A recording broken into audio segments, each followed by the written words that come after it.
Good morning बच्चों, कैसे हैं आप सब लोग। होप सो अच्छे होंगे। तो चलिए मेरे बच्चों, जो सीरीज आपकी लेक्चर सीरीज हमारी चल रही है PYQ solution for ISS year 2025 paper 1 series A, right. तो स्टार्ट करता हूं विदाउट वेस्टिंग द टाइम। क्या है आज क्वेश्चन नंबर 53, 54, 55 तीन क्वेश्चन डिस्कस करूंगा क्योंकि ठीक है। चलिए, तो क्वेश्चन में क्या करा, given that for 3 distinct attributes ABC with class frequency of A is equal to class frequency of corresponding component या negative attribute alpha which is this one which is n by 2। तो क्या information दी है, ये information आपके सामने लिखी हुई है n by 2। n क्या है, पॉपुलेशन साइज। कहीं लिखा होगा, नहीं भी लिखा है तो अंडरस्टूड है ये चीजें। Such that ABC is equal to alpha beta gamma. इस पॉइंट को आप नोटिस करिए, ये जो टर्म लिखी है ये वैल्यूएबल टर्म है। इसका मतलब है जो डाटा है, जो पॉपुलेशन है, जो एट्रीब्यूट्स है, डिकोटोमिक क्लासिफिकेशन है एबीसी अल्फा बीटा गामा, उसमें पॉजिटिव और नेगेटिव कंपोनेंट्स के बीच में परफेक्ट सिमेट्री है। समझ गए, ABC is same as alpha beta gamma, मतलब क्लास फ्रीक्वेंसी ऑफ एबीसी और class frequency of alpha beta gamma, perfect positive, perfect negative और सिमेट्री गिवन है। Then which of the following statements are correct. तो दो statement दिए हैं, थोड़ा एक बार देखते हैं। सबसे पहले इस स्टेटमेंट की बात करते हैं, बिल्कुल सिंपल है। अगर मान लीजिए मैं आपसे एक चीज पूछूं कि भाई ए क्लास फ्रीक्वेंसी ऑफ ए किसके बराबर होगा, तो शायद आप मुझे एक सेकंड में बोल देंगे Sudhir sir this is A B, है ना, प्लस ए बीटा। बिल्कुल, इसमें कोई प्रॉब्लम नहीं है। Now this is what, n by 2। क्यों है n by 2? क्योंकि मुझे दे रखा है class frequency of A n by 2 के बराबर है। Now alpha is equal to what? Alpha b plus alpha beta. Again this is equal to n by 2. Simple. अब दोनों को सब्ट्रैक्ट कर दीजिए। जब आप दोनों को सब्ट्रैक्ट करोगे मेरे बच्चों यहां पे, तो क्या मिलेगा, a b minus alpha beta plus a beta minus alpha B is equal to 0। समझ रहे हो, ये चीज n by 2 के बराबर है, ये चीज n by 2 के बराबर है। तो अल्फा बीटा इसके साथ मैंने अटैच कर दिया, अल्फा बी इसके साथ अटैच कर दिया, डजंट मैटर। यहां पे अगर आप थोड़ा सा देखें, मैं इस चीज को ऐसे लिख सकता हूं, A B minus alpha beta. Now this is equal to alpha B minus A beta is equal to 0। आप मतलब या इज इक्वल टू 0 मत लिखो, चलो दिस इज इक्वल टू है, समझ रहे हो। अब ऐसे ही अगर मैं सी को इंट्रोड्यूस करा लूं तो ए सी माइनस के अल्फा गामा, है ना, is same as this one, और ये किसी नंबर के बराबर होगा। मान लो this is T, obviously this is equal to this one, तो किसी के बराबर होगा। अब यहां पे जो ये कंडीशन है, ये जो मेन कंडीशन है, ये है perfect symmetry between positive classes and negative classes. इसका मतलब अगर ए बी है तो वो कंफर्म बराबर होगा अल्फा बीटा के। मतलब कोई भी अगर आप यहां सारे पॉजिटिव लेते हो, यहां सारे नेगेटिव लेते हो, तो एक दूसरे के इक्वल बनेंगे। इसका मतलब ये हुआ कि this must be 0 and this must be 0। अगर दिस मस्ट बी 0 तो ऑब्वियसली बात है ए बी बराबर होगा अल्फा बीटा के, और अल्फा बी बराबर होगा ए बीटा के। तो सिंपल, बिल्कुल ए बीटा बराबर होगा अल्फा बी के। तो पहला जो ऑप्शन है वो बिल्कुल करेक्ट है बाय द परफेक्ट सिमेट्री। ठीक है, अब सेकंड वाले पे आते हैं। तो फर्स्ट वाला आप चाहो तो रब कर दो, और नहीं तो थोड़ा ले लेते हैं इसको, इन केस हो सकता है कुछ मुझे नीड हो जाए इन सब चीजों की, तो मैंने साइड में ले लिया। अब देखिए मेरे बच्चों, क्या करना है, सिंपल है बिल्कुल। ये चेक करना है कि ये ट्रू होगा या नहीं होगा। बिल्कुल सिंपल है। मैं इसका जो राइट हैंड साइड है वो कंसीडर कर लेता हूं। तो मैं क्या कंसीडर कर रहा हूं, A B now plus A C plus B C, suppose for example. Now can I say that this is equal to A B C plus A B gamma. तो ये जो मैंने लिखा है, ये पहले वाली टर्म को मैंने ऐसे लिखा है, पहले वाली टर्म को मैंने ऐसे लिखा है। नाउ दूसरे वाली term A B C plus A beta C. अब जो दूसरे वाली टर्म है, दूसरे वाली टर्म को मैंने कुछ ऐसे लिखा है, एसी मुझे रखना था। ये सब नॉर्मल चीजें पता होंगी आपको। नाउ प्लस तीसरे वाली term A B C plus alpha B C, मैंने सिंपली ऐसे लिखा है। ठीक है, तो कोई कंफ्यूजन नहीं होना चाहिए। मैं ये जो नीचे मैंने लिखे हैं इनको मैं थोड़ा सा रब कर देता हूं। ठीक है बेटा, तो यहां से मुझे क्या मिल रहा है, यहां से मुझे मिल रहा है this is equal to 3 times of A B C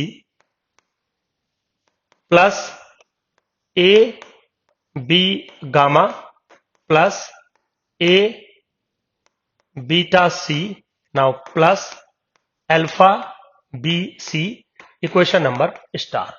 और ये किसके बराबर आ रहा है, A B plus A C plus B C के बराबर ये आ रहा है, बिल्कुल सिंपल। नाउ एक छोटी सी चीज कंसिडर करते हैं, the class frequency of A. Now class frequency of A is equal to what, A B plus A beta. बिल्कुल ऑब्वियसली मैं ऐसा लिख सकता हूं, कोई इसमें टिपिकल टास्क नहीं है। Now can I say that this is equal to A B C plus A B gamma, yes, by the same rule. Now plus this a beta is what, a beta c plus a beta gamma। बिल्कुल ऐसा लिख सकता हूं, कोई इसमें typical task नहीं है। And now this is what, n/2। क्यों n/2, क्योंकि क्लास फ्रीक्वेंसी ऑफ ए के बराबर चल रहा है, बिल्कुल simple.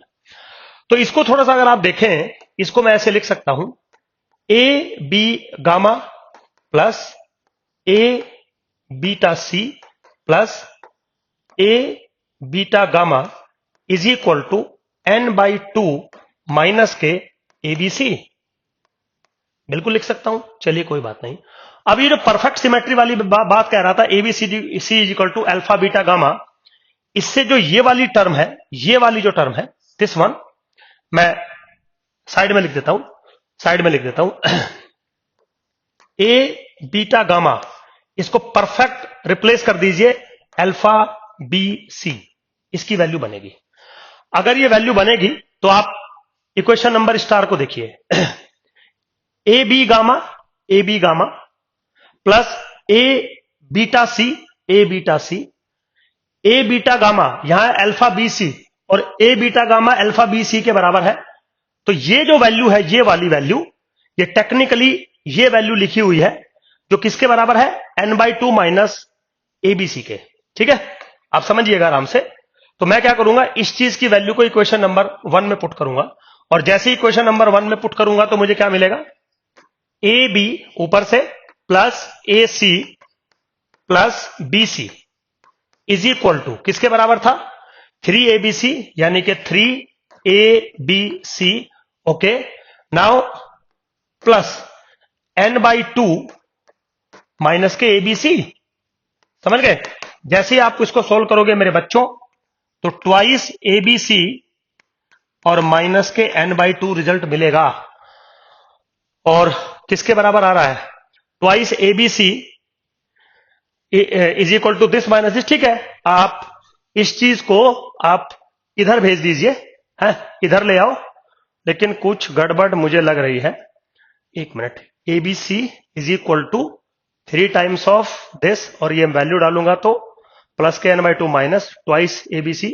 So this is equal to plus आना चाहिए, यहां माइनस है ना, तो प्लस आना चाहिए, यहां माइनस है, इसका मतलब सेकंड स्टेटमेंट फॉल्स है, सेकंड स्टेटमेंट फॉल्स है। तो करेक्ट स्टेटमेंट क्या होगा, 1। तो A option is the correct option. एक बार ये चेक कर लेना बेटा, अगर हो सकता है कोई गलती हमने कर दी हो। Now this is equal to 3abc plus, इसकी मैं अगर वैल्यू डालूंगा तो n/2 minus abc, and this is 3abc 2abc, oh sorry, now this is plus. समझ गए ना, इससे जाके प्लस आएगा, और अब अगर मैं इसको रीअरेंज करूं तो माइनस हो जाएगा। बिल्कुल करेक्ट है बच्चों, बिल्कुल करेक्ट है, sorry for that, this is correct option. तो both 1 and 2, C option is correct, right. वो थोड़ा सा आप एक बार कैलकुलेशन चेक करके देख लीजिए, सिंपल है। चलिए खैर आगे चलते हैं। तो नेक्स्ट क्या है, if x is uniformly distributed with mean 1 and variance 4/3 then probability that x is less than 0। बिल्कुल सिंपल होता है, ये तो कुछ सवाल ही नहीं होते, है ना। यहां पे पैरामीटर्स निकालने होते हैं, तो मान लो x follow uniform A B, तो मीन 1 के बराबर है, यानी कि a प्लस बी बाई 2 1 के बराबर है, तो क्या मिलेगा a plus B is equal to 2। Variance 4/3 के बराबर है। वेरियंस क्या होता है, b माइनस ए का होल स्क्वायर बाई 12 किसके बराबर है, 4/3। समझ गए, इसका मतलब b minus A is equal to 4 आ गया। आप चाहो तो चेक करके देख सकते हो, 12 16 रूट करोगे इतना आ जाएगा। तो जब आप दोनों इक्वेशंस को सोल्व करोगे, इक्वेशन नंबर 1 इक्वेशन नंबर 2, तो आप चलो सपोज किसके बराबर आ गया, 2b is equal to 6, b is equal to आ गया 3। ओके, अगर b इज इक्वल टू 3 है तो a की वैल्यू किसके बराबर आएगी, -1। इसका मतलब टेक्निकली जो आपका x है वो फॉलो कर रहा है यूनिफॉर्म -1 से 3 के बीच में। अब क्या पूछा गया है, प्रोबेबिलिटी बताइए that x is less then 0। इसके बहुत सारे तरीके हो सकते हैं, आपको जो तरीका ठीक लगे वो आप यूज कर लीजिए, है ना। CDF का रूल आपको पता होगा, चलिए लिख देता हूं। क्या होता है CDF का रूल, अगर x फॉलो करता है यूनिफॉर्म a कोमा b को, तो probability that x is less than x या less than equal to x which is equal to f of x बराबर होता है x minus A upon b minus A. वही चीज पूछी हुई है, तो वही चीज पूछी हुई है, तो 0 माइनस ए ये -1 है, अपॉन b कितना है 3 माइनस -1 है ना, तो कितना आ गया 1/4। देखो कहीं ना कहीं ऑप्शन होगा 1/4, सी ऑप्शन करेक्ट ऑप्शन है। चलिए मेरे बच्चों आगे चलते हैं। नाउ क्वेश्चन नंबर 55 क्या कह रहा है, if x follow the normal, simple normal mu comma sigma square, then probability that x lies between a to b in terms of the CDF of standard normal variate find out sum of the constant and b। बिल्कुल simple question है, मतलब इससे आसान question हो ही नहीं सकते। क्या कह रहा है, probability that a is less than equal to x is less than equal to b। Now can I say that this is probability that x a minus mu upon sigma less than equal to x minus mu upon sigma is less than equal to b minus mu upon sigma, है ना। ये क्या है, standard normal variate. तो now this is what, probability that a minus mu upon sigma less than equal to z is less than equal to b minus mu upon sigma by the CDF rule. The phi b minus mu upon sigma minus phi a minus mu upon sigma. Simple है, check कर लीजिए जो भी option होगा, b minus mu upon sigma minus a minus mu upon sigma, I think B option is the correct option. तो ये तो बहुत सिंपल क्वेश्चन है, इसमें कोई टिपिकल टास्क नहीं है। होप सो मेरे बच्चों समझ में आ रहा होगा आपको। Thank you very much, bye.